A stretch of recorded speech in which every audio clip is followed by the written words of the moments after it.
Next next logarithmic equation का क्या मतलब है? उस x को ढूंढो जो इस इक्वेशन को सेटिस्फाई कर रहा है। इक्वेशन मतलब left hand side equal to right hand side. अब रख रख के तो देख नहीं सकता, तो सॉल्व करना पड़ेगा। अप्रोच क्या होती है? लॉग को हटाओ, लॉग को हटाओ। लेकिन ध्यान रखना लास्ट में जाके एक्सेप्ट रिजेक्ट करना है। ध्यान रखना है कि लास्ट में जाके आंसर डोमेन में रह के ही करना है। लास्ट में जाके आंसर चेक करना है कि वो मीनिंगफुल है कि नहीं। मीनिंगफुल मतलब उसके ओरिजिनल क्वेश्चन की कंडीशन सेटिस्फाई कर रही है कि नहीं। मतलब लॉग के आगे का quantity positive base is greater than 0 not equal to. अब जैसे ये क्वेश्चन है log base pi, log base 2, log base x to the base 7 equal to 0। Next, हर लॉग का नंबर होता है, बेस होता है और उसकी पावर होती है। हर लॉग का कोई नंबर होता है, बेस होती है, पावर होती है। ये तीनों चीजों के बिना वो नहीं आ सकता। तो इस लॉग के लिए ये नंबर है, ये बेस है और वो उसकी पावर है। इस लॉग के लिए ये उसका नंबर है और ये इसकी बेस है। इस लॉग के लिए ये नंबर है और ये उसकी बेस है। अच्छा, सॉल्व कैसे करते हैं? बाहर से अंदर की तरफ जाएंगे, पीछे के लॉग हटाते जाएंगे और अंदर एक्स पे पहुंचेंगे। तो ये लॉग हटाया, तो ये लॉग कैसे हटेगा? ये अंदर नंबर रह जाएगा, base 2, base 7, pi raise to 0। Pi raise to 0 होता है 1। फिर ये लॉग हटेगा, तो log x to the base 7 equal to 2 raise to 1। फिर ये लॉग हटेगा, तो x is equal to 7 square, तो एक्स इज इक्वल टू 49। तो इसका मतलब है 49 इज द आंसर। कभी भी कभी भी जब क्वेश्चन कभी भी जब क्वेश्चन दिया जाता है, वो जब लिखता है तो उसके पीछे कुछ रीजन होता है। तो फॉर एग्जांपल जैसे इस क्वेश्चन में log 5 plus log x square plus 1 upon log x minus 2 is equal to 2 दिया है। अगर यही क्वेश्चन उसने यहाँ लिख के दिया होता, अगर यही क्वेश्चन इसने यहाँ लिख के दिया होता और सपोज सॉल्व कर करके x का वैल्यू आता 3, x आता 3, तो इधर चल जाता।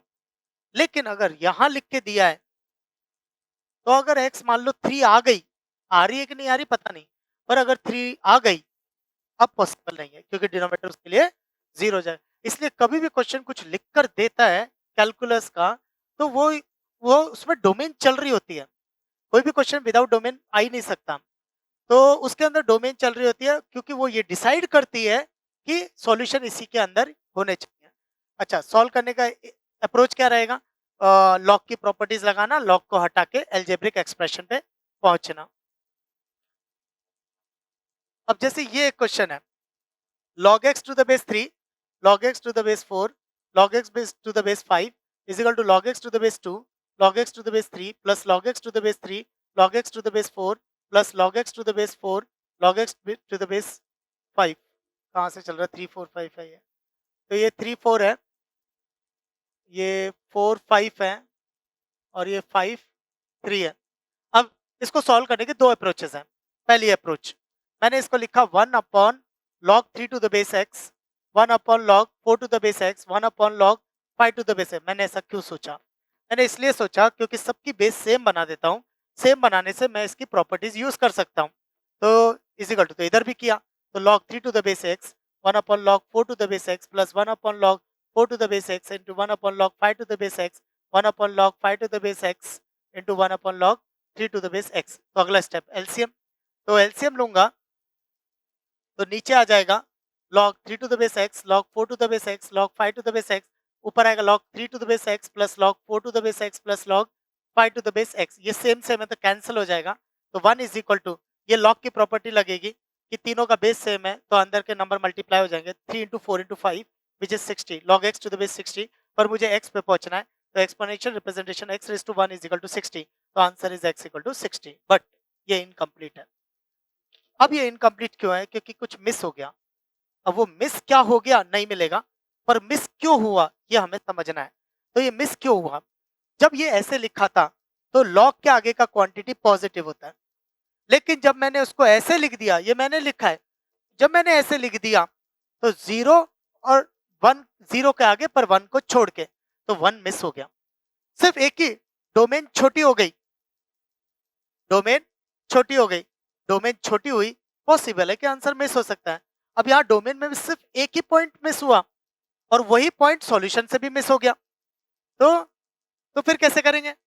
या तो तुम ऐसा कुछ करो कि डोमेन बढ़ जाए तो चलेगा पर कम नहीं होनी चाहिए, या फिर क्या करो, केसेस बनाओ। Cases when x is not equal to 1, फिर when x is equal to 1। तो x इज इक्वल टू 1 पे क्या होगा, left hand side equal to 0, right hand side is also 0, equation satisfied, so x is equal to 1 is also the answer. So the final answer is x is equal to 1, 60.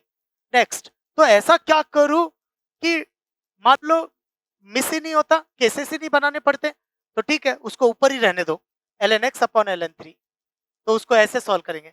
तो इससे क्या होगा, वो आएगा ऊपर आएगी ln x का whole cube, नीचे आएगा ln 3 into ln 4 into ln 5 is equal to ln x का whole square into ln 3 plus ln 4 into plus ln 5 upon ln 3 into ln 4 into ln 5. ये पूरा कैंसिल हो जाएगा, ये कैंसिल नहीं करूंगा, क्या बोलूंगा, या तो ये 0 था या फिर बचा हुआ ln x is equal to ln 60, तो x is equal to 60, ln x square 0 है तो ln x 0 है, यानी x 1 है. आगे दोनों सॉल्यूशन, और वो क्यों आए, क्योंकि जब इसका डोमेन देखा तो 0 के आगे, और जब इसका डोमेन देखा वही है, तो डोमेन ना तो बढ़ी ना घटी, वही सेम रह गई, तो आंसर भी आ गया. नेक्स्ट है logarithmic inequalities.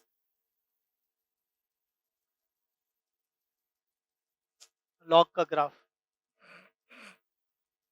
So y is equal to log x to the base a का ग्राफ. तो यहाँ पर x is positive, base is greater than 0, not equal to 1. इसके दो पॉसिबल ग्राफ हैं. अगर बेस 1 से बड़ा है तो इंक्रीजिंग फंक्शन, बेस अगर 1 से छोटा है तो इट इज डिक्रीजिंग फंक्शन. ये अंडरस्टूड है, 0 से बड़ा होगा. y is equal to a raise to x, domain होगी x belongs to real number, range होगी y equal to r plus, and base is greater than 0, not equal to 1. तो अगर base अगर 1 से बड़ी है इंक्रीजिंग फंक्शन, और base अगर 1 से छोटी है तो डिक्रीजिंग फंक्शन. अब तुम्हें ध्यान में रखना है इनइक्वालिटीज. अगर x1 लेस देन x2 है, अगर x1 लेस देन x2 है और दोनों पे लॉग लगाई, तो log x1 to the base a, log x to the base a. तो कैलकुलस में ध्यान रखो, इनइक्वालिटी में कुछ भी अगर ऑपरेटर लगाया और ऑपरेटर हटाया तो इनइक्वालिटी में क्या चेंजेस आएंगे. अगर ऑपरेटर जो लगाया है वो इंक्रीजिंग फंक्शन है तो रिमेन सेम, और डिक्रीजिंग फंक्शन है तो रिवर्स. तो बेस अगर 1 से बड़ी है तो रिमेन सेम, बेस अगर 1 से छोटी है, अंडरस्टूड है, 0 से बड़ी होगी, तो log x1 to the base a is greater than log x2 to the base a. Converse is also true. अगर लॉग हटाया तो डिक्रीजिंग फंक्शन, तो इनइक्वालिटी रिवर्स. और अगर बेस 1 से बड़ा है इंक्रीजिंग फंक्शन, तो इनइक्वालिटी रिमेन सेम. ये पूरे कैलकुलस में काम करती है कि increasing function remain same, decreasing function reverse. Same exponential पे भी काम करती है. x1 is less then x2, अगर बेस 1 से बड़ा है तो a raise to x1 a raise to x2, base अगर 1 से छोटा है तो a raise to x1 a raise to x2. तो बेस 1 से बड़ा है increasing function remain same, base 1 से छोटा है तो decreasing function reverse. Converse is also true. कन्वर्स का क्या मतलब है, बेस 1 से बड़ा है तो इनइक्वालिटी रिमेन सेम, बेस 1 से छोटा है इनइक्वालिटी विल रिवर्स.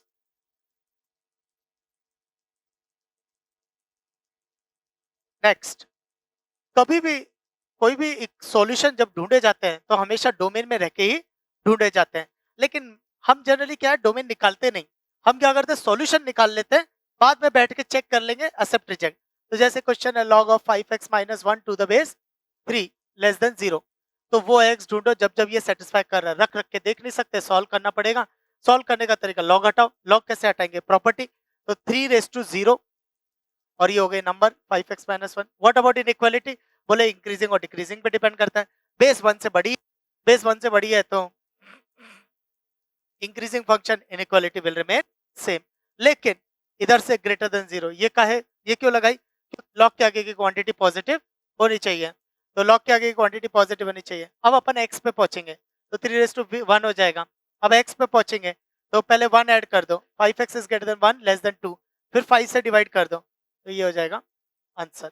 अच्छा, अब डोमेन के साथ चेक करने की जरूरत नहीं है, क्यों, क्योंकि डोमेन कहती है लॉग के आगे का पॉजिटिव होना चाहिए, वो मैंने यहाँ कंसिडर कर लिया. Base greater than 0 not equal to 1, वो ऑलरेडी क्वेश्चन में दे रखा था, इसलिए ये विद इन डोमेन ही है.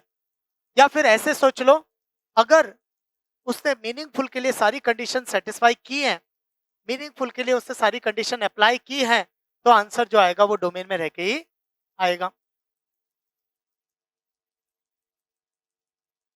नेक्स्ट है विच वन इज ग्रेटर और लेसर, तो log pi to the base 3 और log 3 to the base pi, तो कौन बड़ा है कौन छोटा है। वैसे तुम एक चीज ध्यान रखो, पार्शी तोले अंकित गुप्ता, तो एक चीज ध्यान रखो, log x to the base y, अगर ये दोनों क्वांटिटी, अगर ये दोनों क्वांटिटी 1 के एक तरफ है, अगर ये दोनों क्वांटिटी 1 के एक तरफ, ऑब्जेक्टिव अप्रोच है, ये दोनों क्वांटिटी 1 के एक तरफ है तो पॉजिटिव आती है, और अगर 1 के अपोजिट साइड है तो नेगेटिव आती है। Example log 4 to the base 2, 2 और 4 1 के दोनों एक ही तरफ है positive, log 1 by 2 to the base 1 by 4, 1 by 4 और 1 by 2 1 के एक तरफ है positive, positive, log 2 to the base 1 by 4, तो 2 है 1 से बड़ा, 1 by 4 है छोटा, तो यह आंसर आएगा नेगेटिव। तो नेक्स्ट ये दोनों ही 1, तो पॉजिटिव, ये भी पॉजिटिव, पर दोनों पॉजिटिव है तो इससे ये नहीं पता चला बड़ा कौन है और छोटा कौन है, तो फिर फंडे लगाने पड़ेंगे। log 3 pi to the base 3, 3 to the base पाई।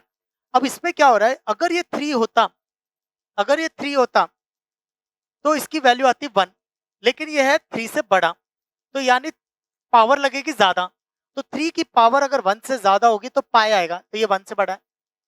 अगर ये पाई होता तो आंसर आता 1, लेकिन ये तो पाई से छोटा है, तो यानी पावर अगर 1 से कम होगी तो इसकी वैल्यू 3 आएगी, फिर तो ये 1 से छोटा, तो ये हो गया log pi to the base 3 1 से बड़ा, और ये हो गया 1 से छोटा, तो इसका मतलब है log pi to the base 3 is greater than log 3 to the base pi. Next है log 2 to the base pi plus log pi to the base 2 और 2, तो इनमें से कौन बड़ा और कौन छोटा है। अभी क्वेश्चन और एक ट्रिकी हो गया, देखो कैसे, ये 1 से छोटा है, ये 1 से बड़ा है, पर 1 से बड़ा और 1 छोटा दोनों का एडिशन 2 से बड़ा या 2 से छोटा भी हो सकता है।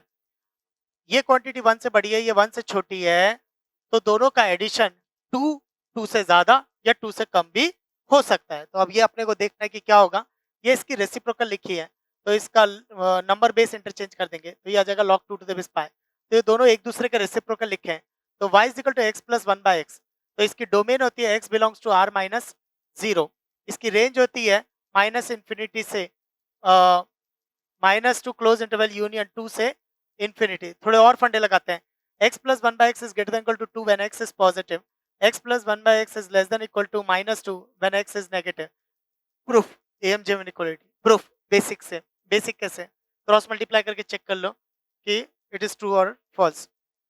थोड़ा और फंडे लगाते हैं, कैलकुलस, तो कैलकुलस क्या कहती है, x प्लस 1 बाय x, ये 0 डोमेन में नहीं है, 1 इसका 0 से 1 में ये डिक्रीज करेगा, 1 के आगे ये इंक्रीज करेगा, फिर -1, तो ये, so this is the graph of the x plus 1 by x, और इसमें दिख रहा है कि ये 2 है और ये -2 है, तो ये पॉजिटिव है, तो यानी दिस इज ग्रेटर देन 2, ये पॉजिटिव है तो दिस इज ग्रेटर देन 2, तो left hand side is greater then the right hand side.